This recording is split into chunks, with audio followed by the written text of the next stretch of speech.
Hello दोस्तों, मैं परवेज अहमद स्वागत करता हूं आप सभी का टॉप ऑफिसर्स क्लासेस के यूट्यूब चैनल पर।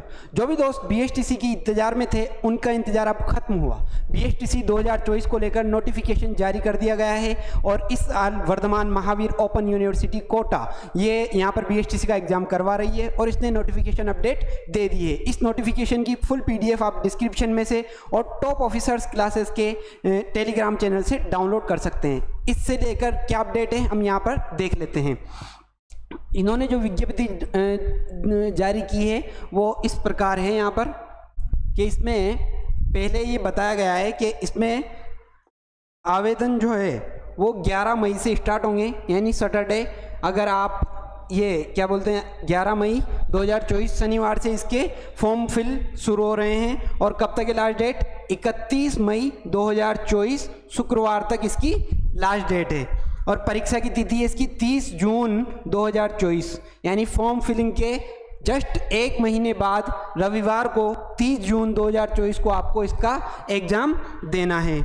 आगे देखते हैं इसमें क्या अपडेट देखने को मिलती है कि हाँ 12th में आपको मिनिमम परसेंटेज कितनी होनी चाहिए उससे रिलेटेड यहाँ पर हमारे पास अपडेट है कि मान्यता प्राप्त बोर्ड से उच्च माध्यमिक परीक्षा अथवा समकक्ष परीक्षा में न्यूनतम अंक प्रतिशत इस प्रकार है कि सामान्य जो जनरल में आते हैं कैटेगरी वाइज उनको 12th में 50% मार्क्स होना अनिवार्य है। फिर उसके बाद SC और ST में आने वालों के लिए 45%, फिर OBC अदर बैकवर्ड क्लासेस में आने वालों के लिए 45%।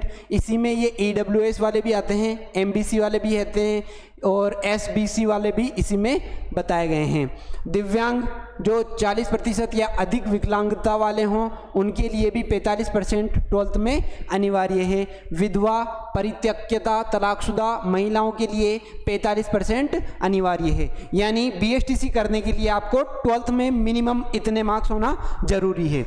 आगे कि अगर एक अंक भी कम है, जैसे आपके नंबर आए 49.99% और आप बिलोंग करते हैं जनरल कैटेगरी से, या आप बिलोंग करते हैं ST SC OBC या अदर कैटेगरी से जिसमें 45% अनिवार्य है और आप क्या आ रहे हैं 44.99%, तो इस कंडीशन में आप फॉर्म फिल नहीं कर सकते। ठीक है। आगे जो अभ्यर्थी वर्ष 2024 में उच्च माध्यमिक परीक्षा में सम्मिलित हुए हैं वे आवेदन करने हेतु पात्र होंगे। अब आपका रिजल्ट ही नहीं आया, अब आपको कैसे पता कि आपकी कितने परसेंटेज बनेंगे?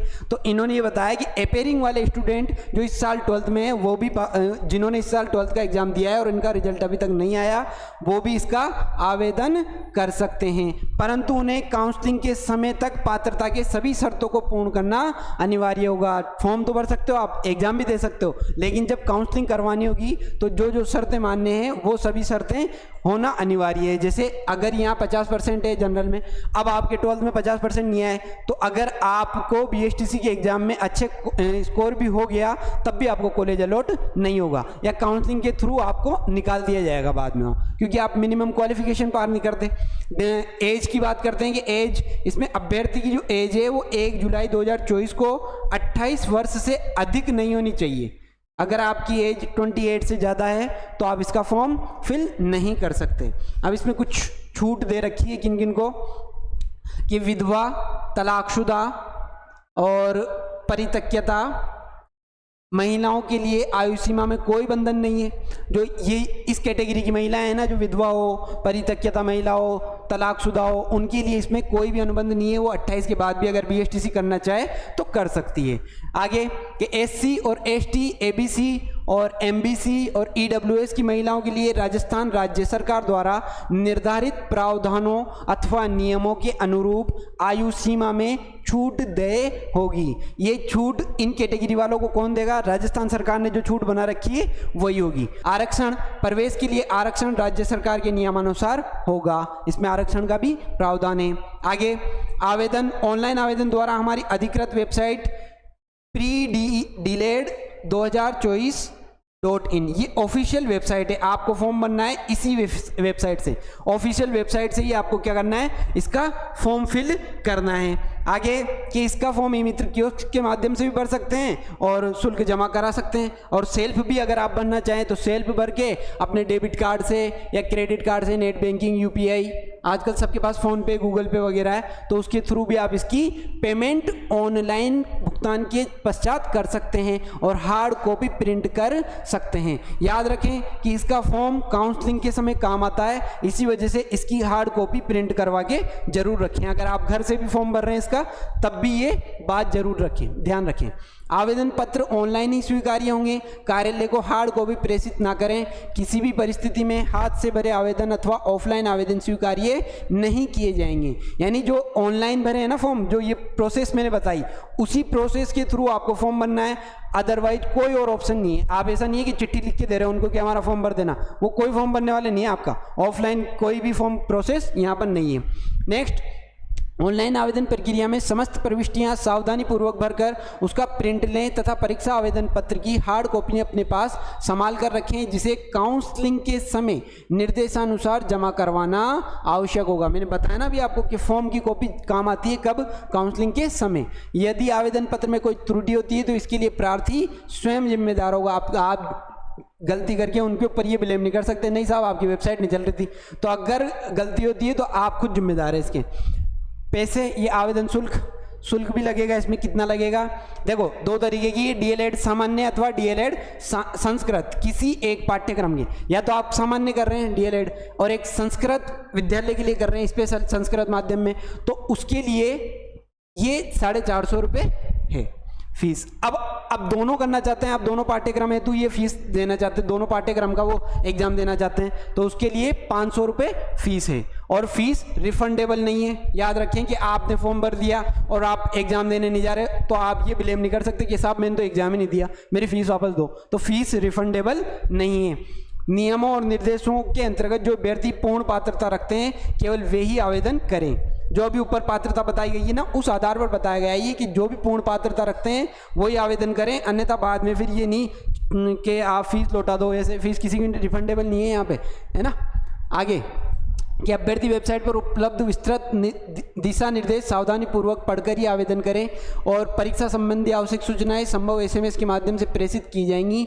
अतः अभ्यर्थी अपना स्वयं का सही एवं सक्रिय मोबाइल नंबर भरें। ये जो एग्जाम से रिलेटेड कोई भी क्वेरी डिटेल्स होगी ना, वो फॉर्म भरने के बाद आपको एसएमएस के थ्रू आपके मोबाइल नंबर पे सेंड कर दी जाएगी। जैसे फॉर्म नंबर क्या है, आपकी एग्जाम डेट क्या है, ऐसे टाइमिंग वगैरह सब आपको एसएमएस करेंगे, इसलिए मोबाइल नंबर सही भरना इसमें, है ना, ठीक है। ये इनके हेल्पलाइन नंबर, डेस्क नंबर है ही सही। और नेक्स्ट है कि ये सामान्य निर्देश है कि आपको फ़ोटो रंगीन लगानी है, नवीन लगानी है, 100 KB तक होनी चाहिए, अंगूठे का निशान 100 KB का होना चाहिए, हस्ताक्षर 100 KB का होना चाहिए, JPG फॉर्मेट में स्कैन करके ही इनको भरना होगा। और हाँ, ये जरूर लगानी है आपको, बैंक खाता पासबुक। इसमें क्या होता है कि जैसे आपने फॉर्म फिल किया, उसके बाद आपने एग्ज़ाम दिया, एग्ज़ाम देने के बाद आपके स्कोर हुआ कुछ, फिर उसके बाद आपने काउंसलिंग करवाई, तो काउंसलिंग में क्या है, फीस जमा होती है, तो वो फीस रिफंडेबल होती है, वो वाली काउंसलिंग के थ्रू जो आपको कॉलेज अलॉट नहीं होता है तब आपको वो फीस रिफंडेबल होती है और वो कहाँ मिलती है, आपके बैंक अकाउंट में। इसी वजह से यहाँ पर बैंक पासबुक सही लगाएं, ठीक है। वेबसाइट पर ऑनलाइन आवेदन पत्र उपलब्ध है जिन्हें अभ्यर्थी ई मित्र कियोस्क के माध्यम से या स्वयं कंप्यूटर द्वारा भर सकते हैं। फोटो, अंगूठा निशान, हस्ताक्षर को अपलोड कर आवश्यक सूचना प्रविष्टियां करने के पश्चात आवेदन पत्र की हार्ड कॉपी एवं आवश्यक प्रमाण पत्रों की सत्यापित फोटो प्रति अपने पास सुरक्षित संभाल कर रखें, जिसे परीक्षा के पश्चात काउंसलिंग के समय प्रवेश हेतु आवंटित संस्थान में जमा करवाना होगा। विशेष रूप से इस बात पर जोर दिया गया है 2 से 3 बार कि हार्ड कॉपी तो निकलवा के रखना। काउंसलिंग के समय ऐसा नहीं हो कि फॉर्म फिल की डेट भी खत्म हो गई, फॉर्म प्रिंट की डेट भी खत्म हो गई और आप लेके बैठे हो, मेरे तो हो गया, नंबर आ गया, अब कैसे करूं, अब रोते रहो बैठे कुछ नहीं होगा उसका। इसलिए हार्ड कॉपी पहले 2-3 बार कह दी भाई, हार्ड कॉपी तो रखना ही सही आप अगर BSTC करने की इच्छुक हो तो। नेक्स्ट, ऑनलाइन आवेदन पत्र अभ्यर्थी स्वयं भरे अथवा अपनी देखरेख में सावधानी पूर्वक भरवाएं। आवेदन किसी अन्य जरिए जैसे ई मित्र, साइबर कैफे ऑपरेटर आदि द्वारा भरे जाने की स्थिति में अभ्यर्थी समस्त सूचनाएं अपने प्रमाण पत्रों के अनुसार आवेदन पत्र में सावधानी पूर्वक जांचने के पश्चात ही सेव करें। परीक्षा के केंद्र के चयन हेतु जिलों के नाम की सूची आवेदन पत्र में दी गई है। आवेदन सबमिट करने के पश्चात परीक्षा केंद्र परिवर्तन हेतु कोई प्रार्थना पत्र स्वीकार नहीं किया जाएगा। केंद्र आवंटन के संबंध में विश्वविद्यालय का निर्णय अंतिम होगा।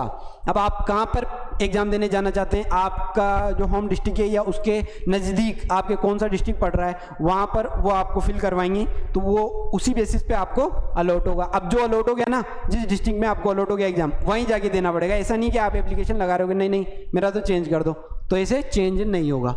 नेक्स्ट कि परीक्षा पत्र केवल वेबसाइट पर ही उपलब्ध रहेंगे, जिसे अभ्यर्थी को स्वयं प्रिंट करके परीक्षा केंद्र पर ले जाना होगा। परीक्षा के लिए प्रवेश पत्र कार्यालय द्वारा डाक से नहीं भेजा जाएगा।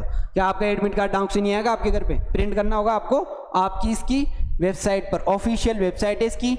ये स्पेलिंग स्पेशल रूप पर याद रखें कि https://PREDELED raj2024.in ये इसकी ऑफिशियल वेबसाइट है। इससे हटके आपको कहीं भी नहीं जाना, ठीक है। ऑनलाइन भुगतान के द्वारा आवेदन शुल्क जमा करवाने के पश्चात भी यदि आवेदन पत्र का प्रिंट नहीं निकलता है तो इस कार्यालय की वेबसाइट पर उपलब्ध हेल्पलाइन नंबर पर आप इतने बजे से इतने बजे तक संपर्क कर सकते हैं। आपको कोई दिक्कत आ रही है, आपको फॉर्म भर दिया प्रिंट नहीं हो रहा, तो आप इस पर फोन कर सकते हैं। या कोई और चीज़ आ गई, फोटो अपलोड नहीं हो रहा, साइन ही अपलोड नहीं हो रहा, या कोई और चीज़, कुछ भी चीज़ ऐसी अगर कोई मिस्टेक हो रही है आपकी या हो नहीं रहा, तो आप उसको प्रोसेस को आगे ना करें और इसको यहाँ पर इस नंबर पे कॉल कर दें, ठीक है। जो अभ्यर्थी प्रारंभिक शिक्षा में डिप्लोमा, सामान्य संस्कृत प्रवेश परीक्षा, अल्पभाषाई संस्थान से अल्पभाषा में प्रवेश के इच्छुक हों, ऑनलाइन आवेदन करते समय अपने विषय के विकल्प का चयन करें। अब विषय आपको इसी में चूज करना पड़ेगा कि हिंदी, संस्कृत, ये कहाँ पे भरना होगा, वो इसी में भरना होगा, ठीक है। समस्त प्रकार के संभावित विवादों का न्यायिक क्षेत्र कोटा जिला न्यायालय रहेगा। शिक्षक प्रशिक्षण पाठ्यक्रम में प्रवेश हेतु शैक्षणिक योग्यता राष्ट्रीय अध्यापक शिक्षा परिषद के मापदंडानुसार होनी अनिवार्य है। माध्यमिक शिक्षा बोर्ड राजस्थान अजमेर से पुरानी प्रणाली के अंतर्गत हायर सेकेंडरी परीक्षा उत्तीर्ण अभ्यर्थी भी अन्य शर्तें पूर्ण करने के पश्चात प्रवेश हेतु योग्य माना जाएगा, अन्यथा नहीं। जो अभ्यर्थी वर्ष 2024 में सीनियर सेकेंडरी परीक्षा में सम्मिलित हुए हैं वे आवेदन करने हेतु पात्र होंगे। ये बात पहले भी मैं आपको बता चुका कि अगर आप अपेयरिंग है अभी इसी साल आप भर रहे हैं तो उसमें आपको इसमें फॉर्म भर सकते हैं, परंतु उन्हें काउंसलिंग के समय तक निर्धारित न्यूनतम प्राप्तांक प्रतिशत के साथ सीनियर सेकेंडरी परीक्षा उत्तीर्ण की अंक तालिका प्रस्तुत करना अनिवार्य होगा। अभ्यर्थी की आयु 28 वर्ष से अधिक नहीं होनी चाहिए और मिनिमम एज इसमें नहीं दी गई। मिनिमम एज का इसमें कोई वो नहीं है कि मिनिमम कितनी होनी चाहिए आपकी, ठीक है। नेक्स्ट ये आप देख लेना, इसमें स्पेशल नोटिफिकेशन है जिनके लिए, स्पेशल कैंडिडेट्स के लिए।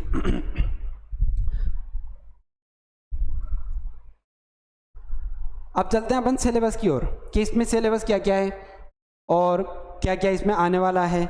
ये आप डिटेल से इसमें देख लेना आराम से, PDF, और नहीं भी देखना चाहो तो स्क्रीनशॉट लेना चाहो तो स्क्रीनशॉट ले सकते हो आप इसका। मुख्य रूप से हमारे पास क्या है, इसमें सिलेबस है कि सिलेबस को डिटेल से देख लेना बहुत इंपॉर्टेंट है, क्योंकि एग्जाम सिलेबस पैटर्न के आधार पर ही होगा कि सिलेबस में जो जो चीज़ दी हुई है वही एग्जाम में आपसे पूछा जाएगा और मुख्य रूप से आपको उन्हीं चीज़ों की तैयारी करनी है। तो देखते हैं हम यहाँ पर सिलेबस।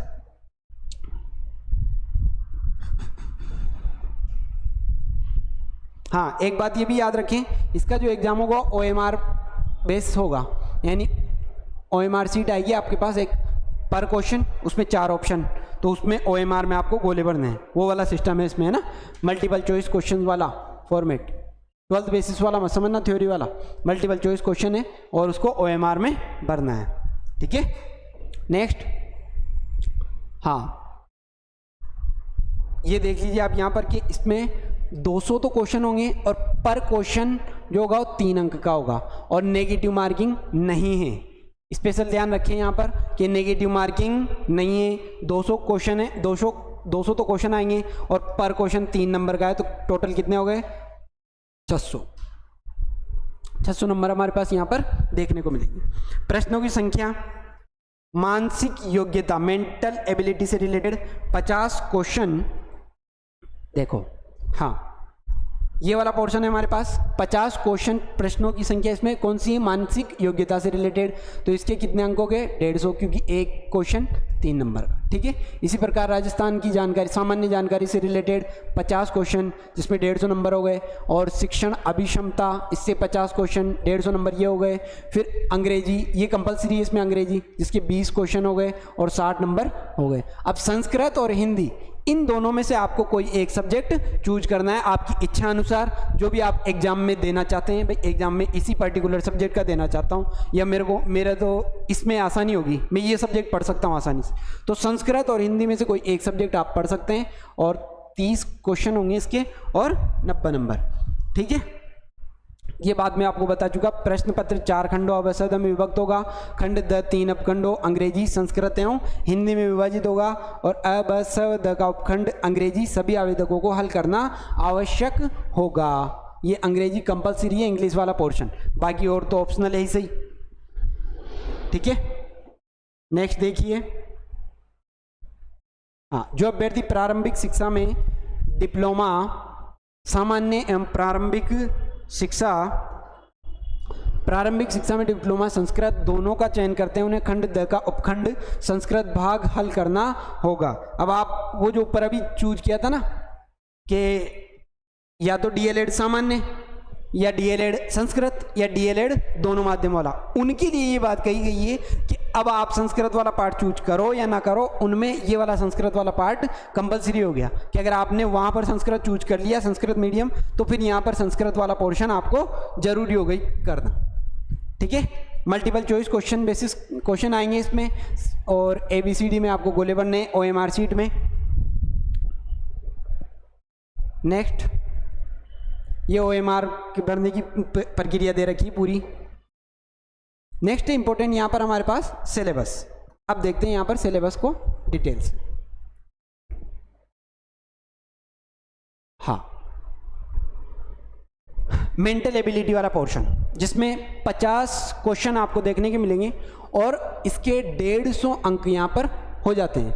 अब यहां पर इसमें रीजनिंग, तार्किक योग्यता जैसे एनालॉजी, दो वस्तुओं की आंशिक समानता या समरूपता, डिस्क्रिमिनेशन या विभेदीकरण, और रिलेशनशिप, संबद्धता, एनालिसिस, विश्लेषण, और लॉजिकल थिंकिंग यानी तार्किक चिंतन।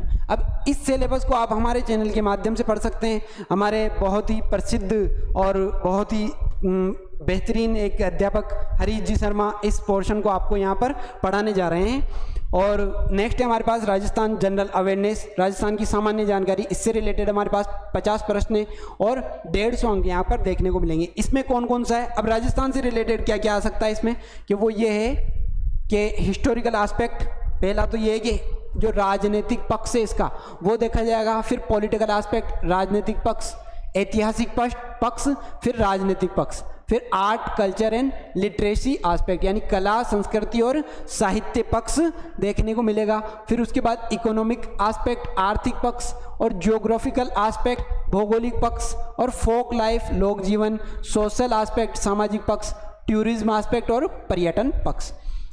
यूँ समझ लीजिए सामान्य तौर पर कि राजस्थान के बारे में डिटेल से एनालिसिस करना है कि उसका इतिहास क्या था, उसकी राजनीति क्या चल रही है, उसकी अर्थव्यवस्था क्या है, उसके बारे में टूरिज्म पैलेस कहाँ कहाँ हैं, कौन कौन से हैं, उसकी कला और संस्कृति और साहित्य क्या क्या है।